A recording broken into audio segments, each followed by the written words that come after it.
వెంకటన్న గారి కూతురు కూడా మన దగ్గర ఉన్నారు. అసలు ఏంది ఇప్పటికీ ఇంకా అన్నోన్ నెంబర్స్ నుంచి కాల్స్ కూడా రావడం జరుగుతుంది. ఇక ఇండస్ట్రీకి సంబంధించి కూడా కొంతమంది రాకపోవడం చాలా ఆయన అభిమానులను కానివ్వండి, ఈ సినిమా అభిమానులను కొంతవరకు బాధాకరంగా వాళ్ళు ఫీల్ అవుతున్నారు. దానికి సంబంధించి మాట్లాడదాం. అమ్మ నమస్తే. నమస్తే అండి. చెప్పండి, ఎందుకు అన్న చనిపోతే కూడా ఇండస్ట్రీ నుంచి చాలామంది స్పందించలేదు, రాలేదు? అంటే నాతోటి ఆ రోజు మంచు మనోజ్ మాట్లాడినుండే అండి వీడియో కాల్.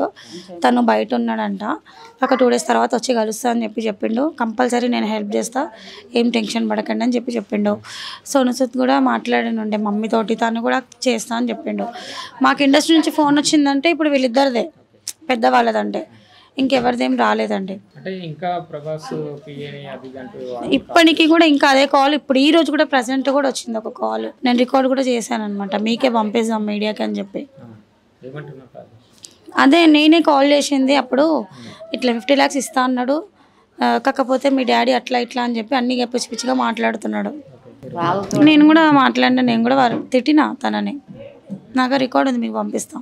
అంటే అన్న చాలా పెద్ద పెద్ద సినిమాలలో కూడా వేసిండు, ఎవరు అంతగా స్పందించలేదు, ఎవరు కూడా చివరి చూపు చూడడానికి కూడా రాలేదు, మీ కుటుంబానికి అండగా కూడా నిలవలేదు అని చెప్పి చాలా మంది అభిమానులు కూడా ఆవేదన వ్యక్తం చేస్తున్నారు. మరి ఏం చెప్తారు, ఎందుకు రాలేదంటే? ఎందుకు రాలేదని చెప్పి అది వాళ్ళకే తెలియాలండి, మాకు తెలియదు కదా ఎందుకు రావట్లేదని చెప్పేసి. అసలు ఎందుకు రావట్లేదు ఏందని మేము కూడా అదే అనుకుంటున్నాము. అసలు అంత మంచిగా చాలా మూవీస్ చేసిండు కదా, మరి ఎవ్వరు కూడా పెద్ద యాక్టర్స్, అసలు ఎన్టీఆర్, బాలకృష్ణ, ఇప్పుడు పెద్ద పెద్ద హీరోస్, అల్లు అర్జున్, వీళ్ళెవ్వరు ఎందుకు స్పందించట్లేదని చెప్పేసి మాకు కూడా అర్థం కావట్లేదు.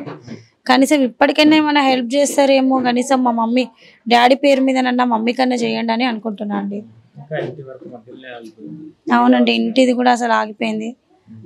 ఇంకా వాళ్ళ ఇష్టం, ఇంకా వాళ్ళు ఏదైనా చేస్తే దాన్ని బట్టి. హాస్పిటల్లో ఉన్నప్పుడు గవర్నమెంట్కి సంబంధించి కూడా మినిస్టర్ గారు, ఫిషరీస్ చైర్మన్ మెట్టు సాయి కుమార్ గారు కూడా వచ్చి కలవడం జరిగింది. అవునండి, వచ్చిండు, మొన్న కూడా వచ్చిండు. అమౌంట్ మొన్న కూడా ఇచ్చిండు అండి, 20,000 ఇచ్చిండు మెట్టు సాయన్న. తను హెల్ప్ చేస్తుండండి, తనకు మాత్రం చాలా థ్యాంక్స్. ఎందుకంటే తన వల్లనే ఇప్పుడు ఆ minister Harish Rao, sports minister, తను కూడా తీసుకొచ్చిండు. ఎవరెవరైతే డాడీకి హెల్ప్ చేసిరో వాళ్ళకి పేరున థ్యాంక్స్ అండి అందరికి. అంటే ప్రభుత్వం నుంచి కూడా ఎంత ఖర్చు అయినా ఏదైనా ప్రభుత్వం భరిస్తా అని చెప్పి మీకు సపోర్ట్ కూడా చేయడం జరిగింది, చెప్పినారు. కాకపోతే ప్రజెంట్ అయితే అప్పుడు చెప్పిరు, తర్వాత ఎవరేం చేయలేదు. అప్పుడు మనకి మాత్రం ఇచ్చేసి వెళ్ళిరండి. అవి మాకు RBM లోనే అయిపోయింది కూడా అమౌంట్, హాస్పిటల్ మెయింటెనెన్స్ ఖర్చు అంతా అక్కడే అయిపోయింది మాకు. ఇక్కడ PRK వచ్చేసరికి మాకు అమౌంట్ ఏం తీసుకోలేదు, వాళ్ళు ఫ్రీగానే చేశారు. తను అదే శ్రీనివాస్ యాదవ్ వాళ్ళ అల్లుడు రవి సార్, తను అంటే తన వల్లనే కదా మేము అక్కడికి వెళ్ళింది, తను చెప్పడం వల్లనే అక్కడికి వెళ్ళినాం అట్లా. కానీ అక్కడ మాకు హాస్పిటల్లో హెడ్ మాత్రం ఇప్పుడు పుట్ట రవి సార్ అని చెప్పేసి, తను బాగా చూసుకుంటూ బాగా చేసి డాడీకి ట్రీట్మెంట్ కూడా చాలా ట్రై చేసిరు, కానీ అట్లా జరిగిపోయింది కదా. అంటే సరైన టైంకి ట్రీట్మెంట్కి సరిపడ్డ డబ్బులు దాదాపు 50 లక్షల వరకు ఖర్చు అయ్యేది. ఆ డబ్బులు కానివ్వండి, లేకపోతే ఎవరైనా ముందుకు వచ్చి దాత కిడ్నీ ఇచ్చినా బతికే అవకాశం ఉండే అని చెప్పి కూడా మాట్లాడుతున్నారు. మెయిన్ వచ్చేసి అయితే కిడ్నీ అండి, కిడ్నీ వేపిస్తే బ్రతుకుతుండే. కాకపోతే తర్వాత మధ్యలో కొంచెం ఇన్ఫెక్షన్ వచ్చింది, లివర్కి ఇన్ఫెక్షన్ వచ్చింది. దానివల్లనే మెయిన్ ఎక్కువ అయిపోయింది ప్రాబ్లం. జాండీస్, తలకెక్కడం, అట్లా కొంచెం 80% కోమాలోనే ఉన్నాడు. 1 week వరకు అసలు ఎవరితో మాట్లాడలేదు, చూడలేదు. మేము మాట్లాడినా ఆయనకు వినిపించట్లేదు అట్లా. కార్యక్రమాల గురించి మరి ఎవరైనా కలిసే ప్రయత్నం ఏమో అండి, అది తెలియదు. ఇంకా గబ్బర్ సింగ్ టీం వాళ్ళు మీకు సపోర్ట్ చేస్తున్నారు, చాలా సపోర్ట్ చేస్తున్నారు మాకు. ఇప్పుడు కూడా డాడీ లెవెల్ డేస్ మంచిగా చేయాలనే ఉంది, అందరినీ పిలిచి అదే ట్రై చేస్తున్నామండి. ఎట్లా అయింది అని ఆలోచిస్తున్నాం. అంటే ఇండస్ట్రీకి సంబంధించి అక్కడ పవన్ కళ్యాణ్ గారు కూడా చాలా మట్టికి ఫేక్ న్యూస్లు వస్తున్నాయండి. ఈయన వాళ్ళ పేర్లు కూడా వేసేస్తున్నారు, ఇచ్చిర్రు అని చెప్పేసి. అమ్మ చెప్పండి, ఏంది ఫైనల్గా మీరు ఏం కోరుకుంటుండ్రు? మీకు సపోర్టెడ్గా మరి ప్రభుత్వ పెద్దల్ని కానీ ఇండస్ట్రీకి సంబంధించిన వాళ్ళని ఏమైనా కలిసే ప్రయత్నం చేయాలనుకుంటున్నారు? ఒకటి మీడియా వాళ్ళకి ఫస్ట్ ముఖ్యంగా ఒకటి ఏం చెప్తున్నా అంటే, ఇప్పుడు డాడీ గురించి అంతా మీకు నచ్చినట్టుగా మీరు వేసుకుంటున్నారు.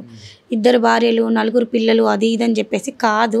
క్లారిటీగా చెప్తున్నా, ఒకటే వైఫ్, ఒక పాప, అది నేను, 2 తమ్ముళ్ళు నాకు, అంతే. ఇంకా ఎలాంటి ఫ్యామిలీ లేదు, ఏం లేదు. ఆయన చనిపోయిన మీద కూడా అన్ని పిచ్చిగా మాట్లాడకండి. తెలియకపోతే నా నంబర్ కూడా ఉంది కదా, అందరికీ తెలుసు. ఆ నంబర్కి కాల్ చేసి అడగండి, నేను చెప్తాను మీకు ఏమైనా క్లారిటీ కావాలంటే. ఇదొకటి ముఖ్యంగా, ఇది అందరు తెలుసుకోండి, మీడియా అందరూ. ప్లస్ ఇంకోటి, ఇప్పుడు డాడీ పేరు మీద మమ్మీకి కంపల్సరీ ఎవరైనా పెద్దవాళ్ళు ఇండస్ట్రీ నుంచి అయినా సరే, గవర్నమెంట్ నుంచి అయినా సరే, కొంచెం హెల్ప్ కంపల్సరీ చేయండి ప్లీజ్. ఇది చాలా రిక్వెస్ట్గా చెప్తున్నాను నేను. అంటే ఇంకోటి, ఇది ఇల్లు డాడీ సగమే చేసిండనమాట, కొంచెం ఇది మొత్తం కంప్లీట్ చేసేస్తాము. మమ్మీ వాళ్ళకి ఏదైనా ఆధారం చూడండి అంతే. అంటే కొన్ని ఛానళ్ళల్లో మీ డాడీకి 2 భార్యలు అది లేదు, అసలు అట్లా ఏం లేదు. ఉంటే కనిపిస్తుంది కదా ఇక్కడ ఆమె కూడా. మరి వాళ్ళ దగ్గర మీరు మాట్లాడే ప్రయత్నం చేయలేదు ఎందుకు ఈ విధంగా? అంటే మేము తర్వాత డాడీ ఇదంతా అయిపోయినాక నైట్ చూసుకుంటే అట్లా కొన్ని వస్తున్నాయి కదా, అది వేసే వాళ్ళకి కొంచెం ఏమన్నా ఉండే వేయాలి బుద్ధి. మరి సాయం చేయలే కానీ ఇలాంటివి ఎందుకు, ఫేక్ న్యూస్, ఫేక్ కాల్ ఇప్పటికీ కాల్స్ అట్లనే వస్తున్నాయి, నేను వాళ్ళ పిఏ వీళ్ళ పిఏ అని. దాని మీద కొంచెం పెద్దవాళ్ళన్నా మీరన్నా రియాక్ట్ అవ్వండి. ఇప్పుడు ప్రభాస్ అని చెప్పే చేస్తున్నారు, మన ప్రభాస్ దాకా వెళ్ళి ఆయన రియాక్ట్ అయ్యి ఏం చేస్తాడో చేయండి మరి. కొంచెం మా పరిస్థితి ఇట్లా ఉందంటే ఇంకా పెద్దలది ఇంకేం తర్వాత ఏం పరిస్థితి అవుతుంది వాళ్ళది, అంతే కదా. మేము ఏదో లబ్బదిబ్బం మొత్తుకుంటున్నాము, ఎవరో దేవుడి లెక్క కాపాడుతుండ్రు మమ్మల్ని అంతే. కానీ చాలా బాధ. నేను మా ఆయన చనిపోయినా కూడా ఇంత బాధపడి ఇంత ఏడవలేను. మా అన్న చనిపోతే మాత్రం నాకు అసలు ఏమీ కాళ్ళు చేతులు కూడా ఆడట్లేదు, చాలా బాధ అనిపిస్తుంది. ఇప్పుడు మా అక్కనే ఉంది, ఆమెకి ఆధార్ కార్డు లేదు, రేషన్ కార్డు లేదు, పాన్ కార్డు కూడా లేదు. ఇప్పుడు అందరూ అకౌంట్లో డబ్బులు వేస్తా అంటారు, అకౌంట్ కూడా లేదు ఆమెకి. కానీ మా అన్నది అది చూపిస్తే కథం వెళ్ళిపోతుండే. ఇప్పుడు ఆమె పరిస్థితి ఏంది? ఆమె తిననికి కూడా ఆమె కష్టం చేసుకొని కూడా లేకుండా అయిపోయింది. పాపం 2 కొడుకులు కూడా ఉన్నారు, కానీ వాళ్ళకు కూడా ఇబ్బంది ఉంది. వాళ్ళు ఏం చేయగలుగుతారు?